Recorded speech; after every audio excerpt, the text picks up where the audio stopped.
जी Nepal HD television अब तपाईं सँगसँगै।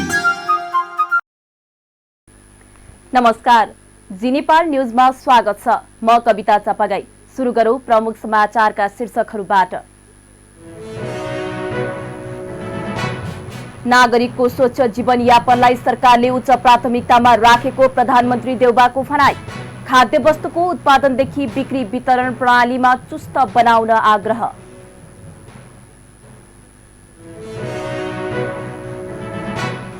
बर्दिया घटनाको विषयमा गृहमन्त्रीले दिए स्पष्टीकरण। आन्दोलनकारीमाथि गोली चलाउनेलाई कारबाही गर्ने प्रतिबद्धता व्यक्त।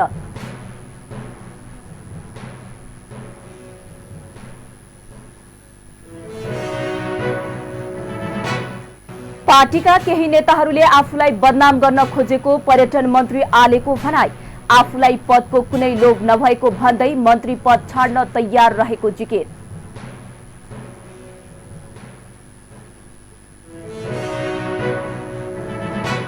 दक्षिण कोरियामा 6172 जना कोरोना संक्रमित थपिए।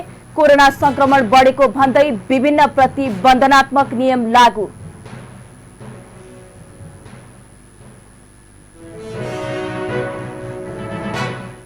र आईसीसी महिला टी20 विश्वकप एसिया छनौटमा नेपाल थाइल्याण्डसँग 49 रनले पराजित। विश्वकप खेल खेल्ने सपना भने अधुरै। अब समाचार विस्तारमा। प्रधानमन्त्री शेरबहादुर देउबाले नागरिकको गुणस्तरीय खाद्य वस्तु उपभोग गर्न पाउने अधिकार तथा स्वच्छ जीवनयापनलाई सरकारले उच्च प्राथमिकतामा राखेको बताउनु भएको छ। विश्व खाद्य स्वच्छता दिवसका अवसरमा मंगलबार सन्देश जारी गर्दै प्रधानमन्त्री देउबाले कोरोना महामारीको प्रभाव कम भएसँगै नियमित जीवनयापनमा खाद्य वस्तुको स्वच्छता र गुणस्तरको महत्व झनै बढ्दै गएको बताउनुभयो। नेपालको संविधानले हरेक नागरिकका लागि खाद्य सम्बन्धी सुनिश्चितता गरेको हक र खाद्य सम्प्रभुतालाई प्रभावकारी कार्यान्वयन गर्न खाद्य वस्तुको उत्पादनदेखि बिक्री वितरण प्रणालीलाई थप चुस्त बनाउनु पर्नेमा प्रधानमन्त्री देउबाको भनाइ छ। उहाँले विश्व खाद्य स्वच्छता दिवसले उत्पादनदेखि विक्रेता तथा उपभोक्तासम्म सबैलाई खाद्य पदार्थको स्वच्छता र गुणस्तर कायम गरी स्वस्थ जीवनयापनको दिशामा अघि बढ्न थप प्रेरणा प्रदान गरियोस् भन्दै शुभकामना व्यक्त गर्नुभयो। गृहमन्त्री बालकृष्ण खाडले बर्दियाको मधुवन नगरपालिका 2 को ओराली बजार क्षेत्रमा स्थानीयको प्रदर्शनमा गोली चलेको विषयमा छानबिन गरिने बताउनु भएको छ। प्रतिनिधि सभाको मंगलबारको बैठकमा उक्त घटनाबारे सांसदहरूले उठाएको प्रश्नको जवाब दिँदै गृहमन्त्री खाडले प्रदर्शनमा प्रहरीले गोली चलाउँदा नवीना थारूको मृत्यु भएको र केही घाइते भएको भन्दै उक्त घटनाको छानबिन हुने बताउनुभयो। बाघको आक्रमणबाट स्थानीय घाइते भएपछि स्थानीयहरू आन्दोलनमा उत्रिएका थिए। मन्त्री खाडले आन्दोलनमा उत्रिएका नागरिकहरूमाथि गोली चलाउने आदेश नदिएकाले दोषीलाई कारबाही गर्ने प्रतिबद्धता जनाउनुभयो। घटनाबारे छानबिन गर्न गृह मन्त्रालयका सहसचिव हरि घिमिरेको संयोजकत्वमा 5 सदस्यीय समिति बनेको उहाँले जानकारी दिनुभयो। सो समितिलाई काम सुरु गरेको मितिले 7 दिनभित्र घटनाका सम्बन्धमा स्थलगत रूपमा छानबिन गरी प्रतिवेदन पेश गर्ने आग्रह गरेको छ। त्यस्तै उहाँले बाँकेमा भएको सामूहिक बलात्कारमा संलग्न 7 जना पक्राउ परेको र हदैसम्म कारबाही गर्ने प्रतिबद्धता जनाउनुभयो। घटनामा 16-17 वर्षका पुरुष समेत संलग्न भएको जानकारी आएको भन्दै उहाँले यौन हिंसाबाट बच्ने बचाउने गरी हुने सजायबारे जानकारी दिने सामग्री पाठ्यक्रममा राख्नुपर्ने मागप्रति सकारात्मक रहेको जिकिर गर्नुभयो। 5 घण्टा अवरुद्ध भइसकेपछि यात्रीहरूको आफ्नो आफ्नो गन्तव्यमा जानुपर्ने उनीहरूको दबाव र माग र अर्कोतिर अवरोध गरिरहेका नागरिकहरूको आक्रोशित अवस्थामा सुरक्षाकर्मीले सम्झाइ बुझाइ गरी बन्दलाई अवरोधलाई सडक अवरोधलाई खोल्ने कोसिस गर्दा त्यहाँ भिड उत्तेजित भएर भिडले ढुङ्गामुढा पनि गर्यो र प्रहरीले पनि भिड नियन्त्रण गर्ने क्रममा केही आँसु ग्यास प्रयोग गर्यो र गोली पनि प्रहार गरेको छ र जसबाट नवीना चौधरीको दुःखद निधन भएको छ। म स्वर्गीय नवीना चौधरी। बर्दियामा गृहमन्त्री सिडिओले निर्देशन नदिँदा पनि गोली चलाउनेलाई कारबाही हुनुपर्ने बताएका थिए। आज विश्व खाद्य स्वच्छता दिवस स्वच्छ सन्तुलित आहार स्वस्थ जीवनको आधार भन्ने नाराका साथ मनाइएको छ। विश्व खाद्य स्वच्छता दिवस मनाउने निर्णय गरे अनुसार हरेक वर्षको जुन 7 तारिकमा दिवस मनाउने प्रचलन रहेको छ। सन् 2018 डिसेम्बर 20 तारिकका दिन संयुक्त राष्ट्रसङ्घको महासभाले जुन 7 तारिकलाई विश्व खाद्य स्वच्छता दिवस मनाउने निर्णय गरे अनुसार हरेक वर्षको जुन 7 तारिकमा दिवस मनाउने गरिएको छ। टिभी जर्नालिस्ट करुणा घिमिरेले तयार पार्नु भएको एक रिपोर्ट। आज विश्व खाद्य स्वच्छता दिवस स्वच्छ सन्तुलित आहार स्वस्थ जीवनको आधार भन्ने नाराका साथ मनाइएको छ। विश्व खाद्य स्वच्छता दिवस मनाउने निर्णय गरे अनुसार हरेक वर्षको जुन 7 तारिकमा दिवस मनाउने प्रचलन रहेको छ।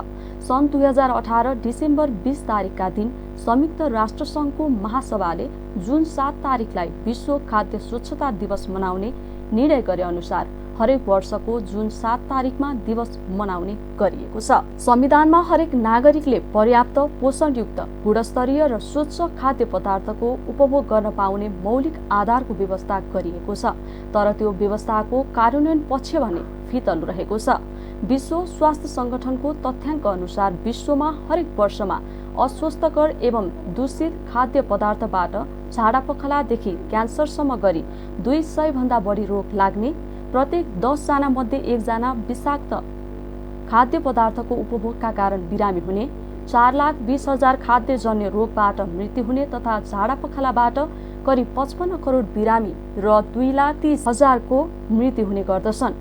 बजारमा प्राय सबैजसो खाद्य वस्तुमा अखाद्य वस्तुको मिसावट भएको पाइन्छ। स्वास्थ्यलाई हानि गर्ने रसायन तथा रङको समेत प्रयोग गर्ने गरेको पाइन्छ। तर यसलाई रोकथाम र नियन्त्रण गर्न सरकारले खासै चासो दिएको छैन। विश्व खाद्य स्वच्छता दिवसका अवसरमा प्रधानमन्त्री शेरबहादुर देउवाले शुभकामना दिँदै नागरिकको गुणस्तरीय खाद्य वस्तु उपभोग गर्न पाउने अधिकार तथा स्वस्थ जीवनयापनलाई सरकारले उच्च प्राथमिकतामा राखेको बताए।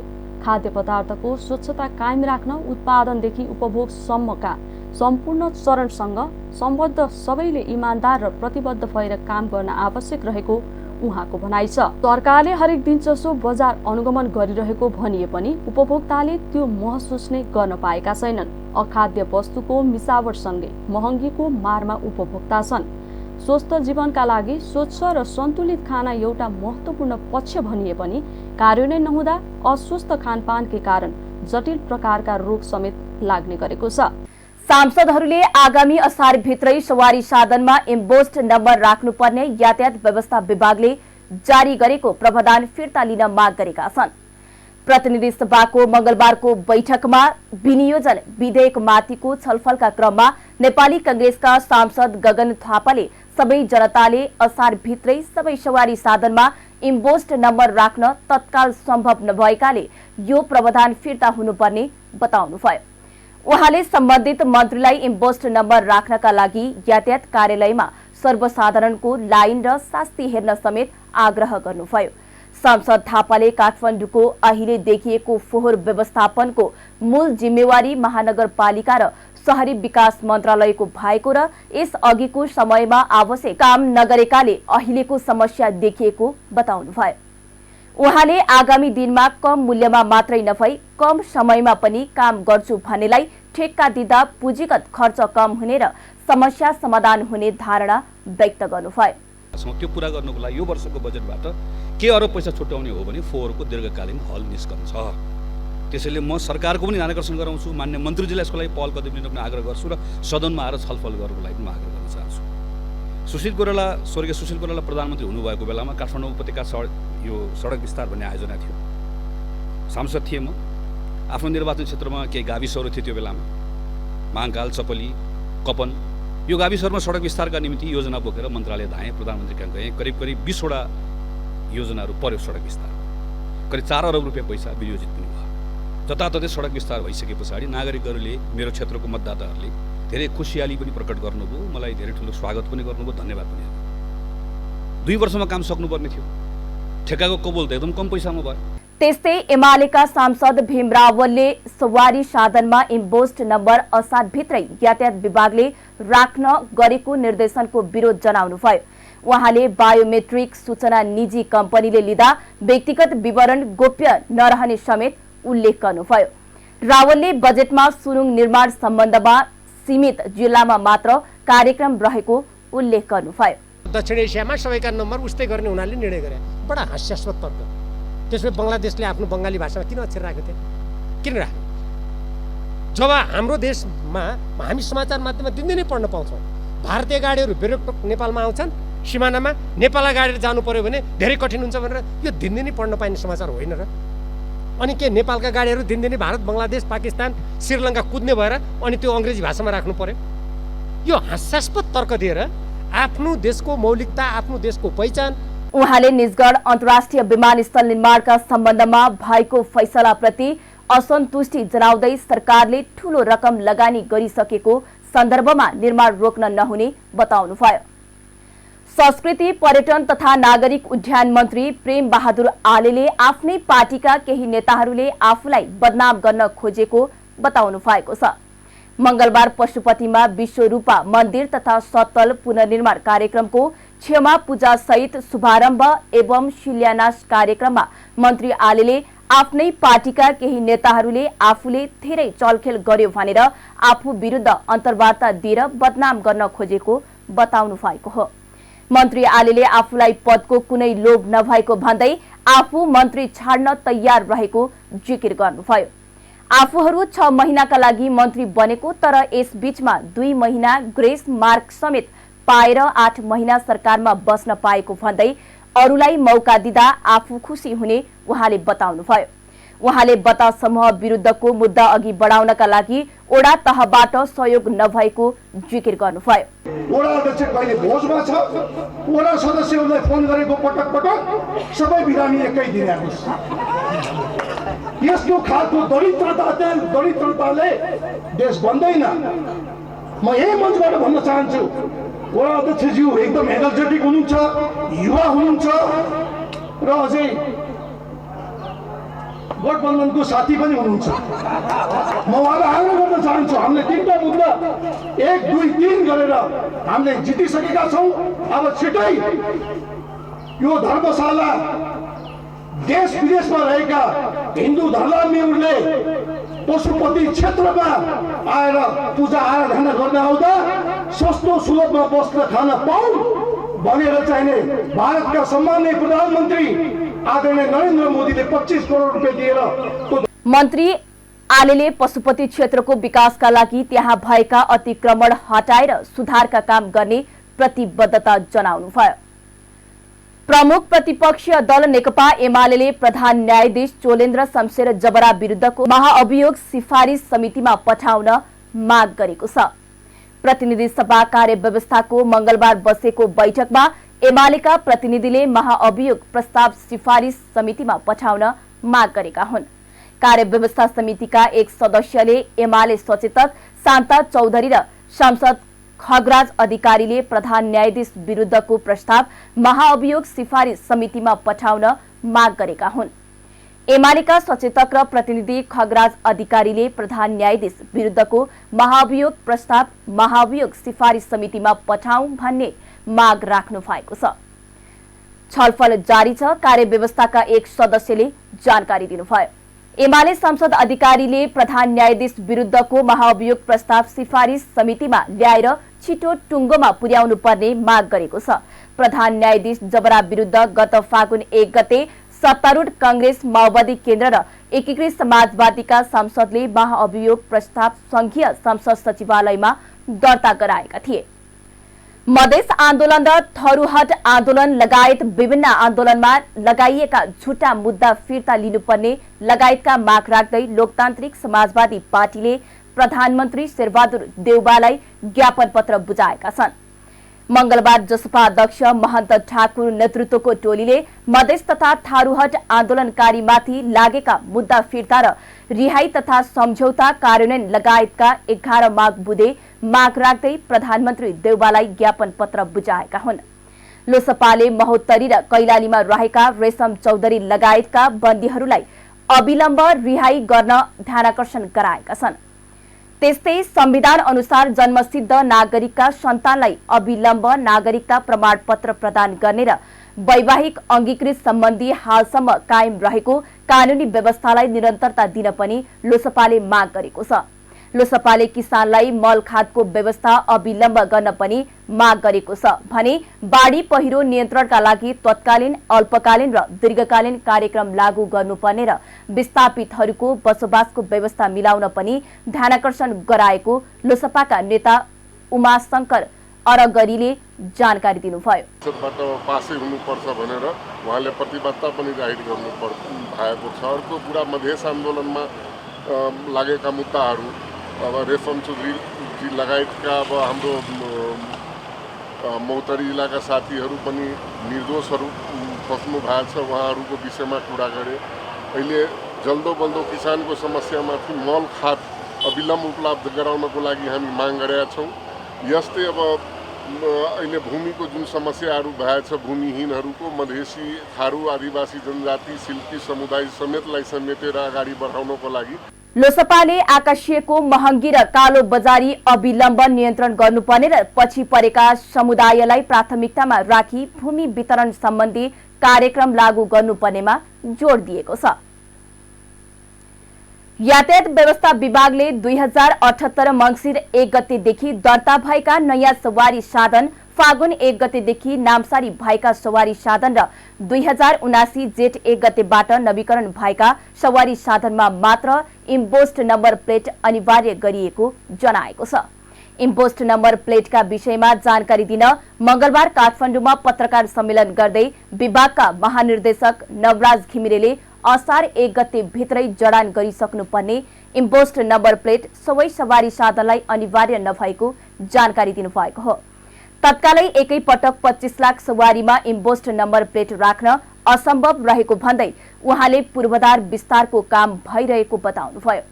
पूर्वाधार तयार भएका बागमती र गण्डकी प्रदेशमा सबै प्रदेशमा इम्पोस्ट नम्बर प्लेट अनिवार्य गरिएको सूचनामा सही नभएको उहाँको भनाइ छ। उहाँले इम्पोस्ट नम्बर प्लेट 200 मिटरको दूरीमा समेत देखिने दावी गर्नुभयो। विभागले संसदले कानून कार्यान्वयनका लागि मात्रै इम्पोस्ट नम्बर प्लेट जडान कार्यलाई अघि बढाएको भन्दै यसमा विभागको कुनै नीति उद्देश्य नरहेको उहाँले बताउनुभयो। सवारी साधनहरू स्वतः आवागमन गर्ने व्यवस्था हुनेछ भनिएको छ। त्यसको लागि यी चारै मुलुकका सिस्टमले अध्ययन गर्न सक्ने यी चारै मुलुकका सिस्टमले बुझ्न सक्ने नम्बर प्लेट हुनुपर्छ भनेर यसलाई अंग्रेजी बनाएको हो भन्ने त्यति बेलाको दस्तावेजहरूबाट बुझ्न सकिन्छ।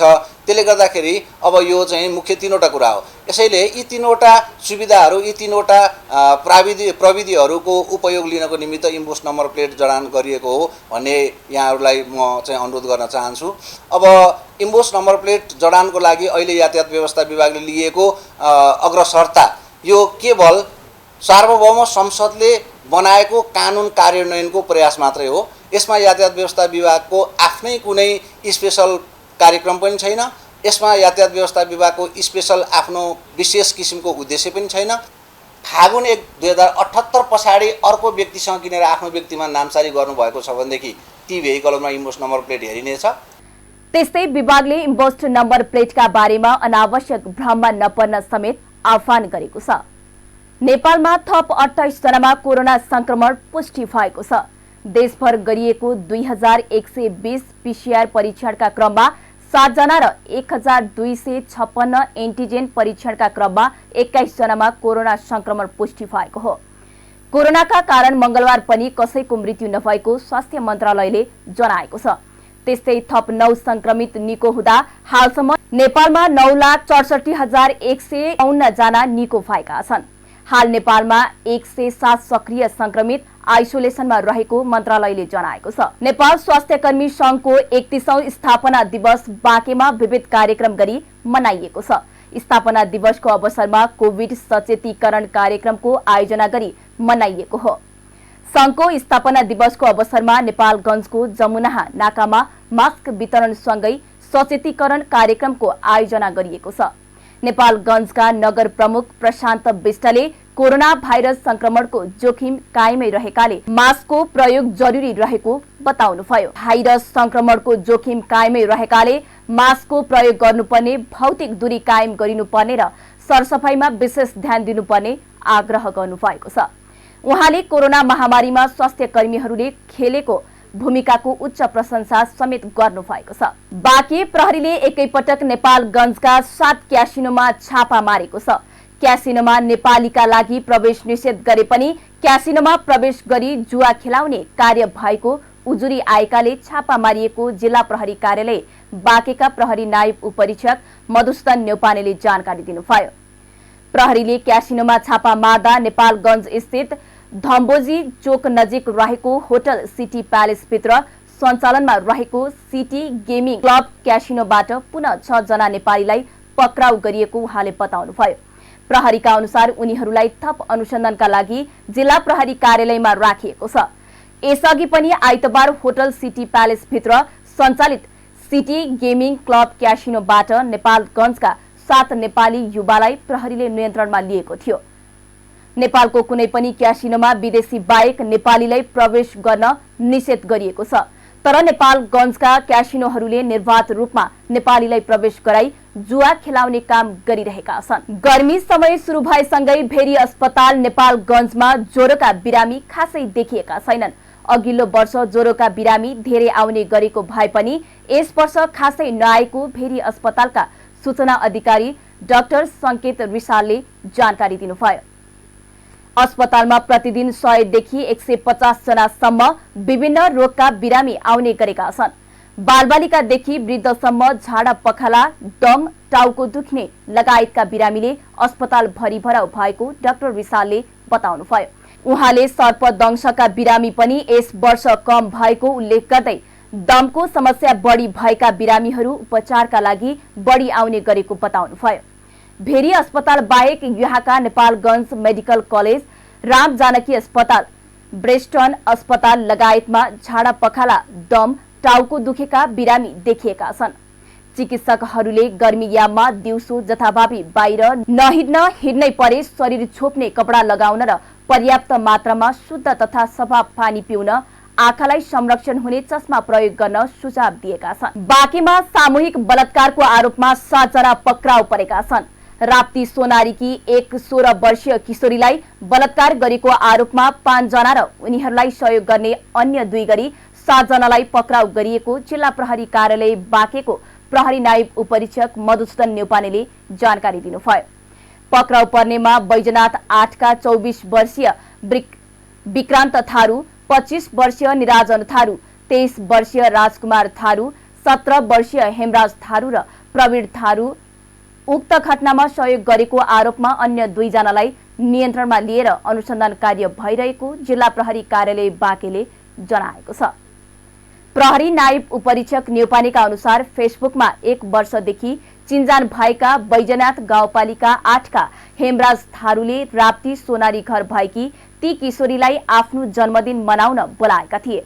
शनिबार जन्मदिन मनाउन बडैया ताल पुगेकी किशोरीलाई हेमराज र उनका अन्य 4 जना साथीहरू मिलेर मानखोला पारी बडैया तालको जंगलमा घरेलु मदिरा सेवन गराई सामूहिक बलात्कार गराएका थिए। अब अर्थ समाचार। शेयर बजार परिसूचक नेप्से आज 45 अंकले घटेको छ। आज मंगलबार 45.59 अंकले घटेर 2020.23 बिन्दुमा झरेको छ। कारोबार भएका सबै समूहको शेयर ओह्रालो लागेकोमा बीमा, माइक्रो फाइनान्स, उत्पादन र विकास बैंक समूहको शेयर उच्च अंकले घटेको हो। 234 वटा कम्पनीको 38,87,000 किता शेयर 1 अर्ब 31 करोड 28 लाख रुपैयाँमा कारोबार भएको छ।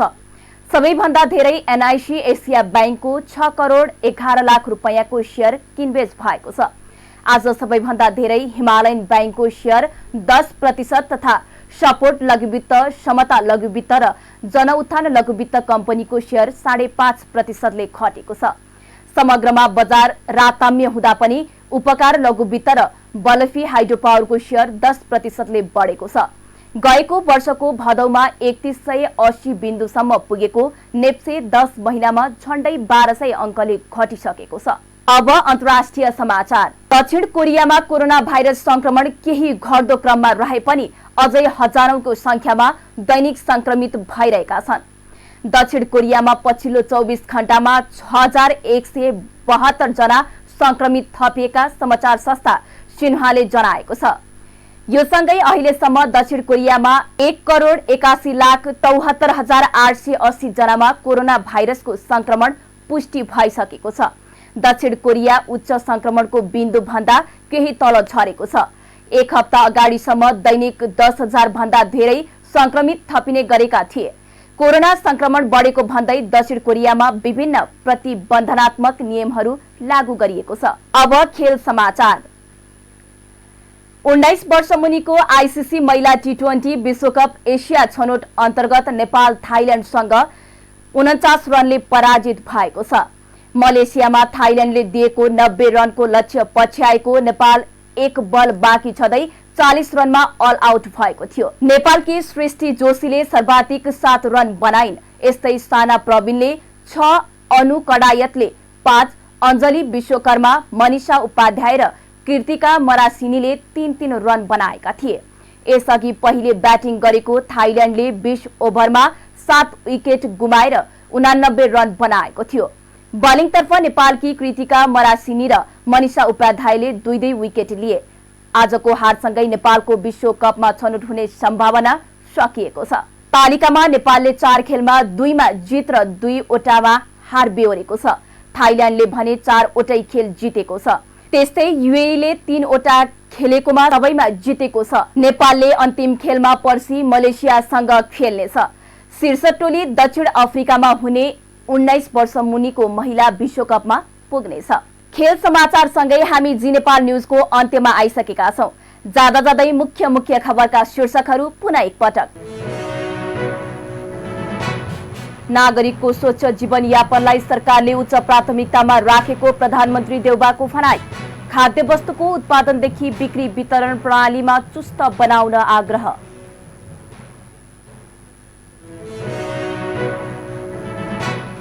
बर्दिया घटनाको विषयमा गृहमन्त्रीले दिए स्पष्टीकरण। आन्दोलनकारीमाथि गोली चलाउनेलाई कारवाही गर्ने प्रतिबद्धता व्यक्त।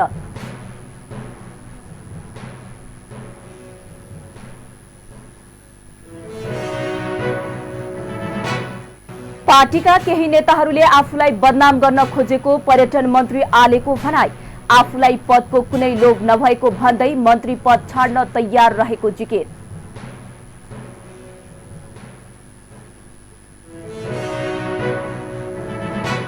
दक्षिण कोरियामा 6172 जना कोरोना संक्रमित थपिए। कोरोना संक्रमण बढेको भन्दै विभिन्न प्रतिबन्धनात्मक नियम लागू।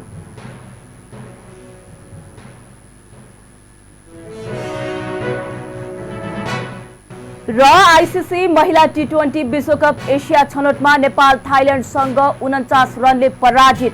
विश्वकप खेल खेल्ने सपना भने अधुरै। हवस् त अहिलेको लागि जी नेपाल एचडी न्यूज यति नै। ताजा समाचार र मनोरञ्जनका लागि जी नेपाल एचडी टेलिभिजन हेर्दै गर्नुहोला। हवस् त, नमस्कार।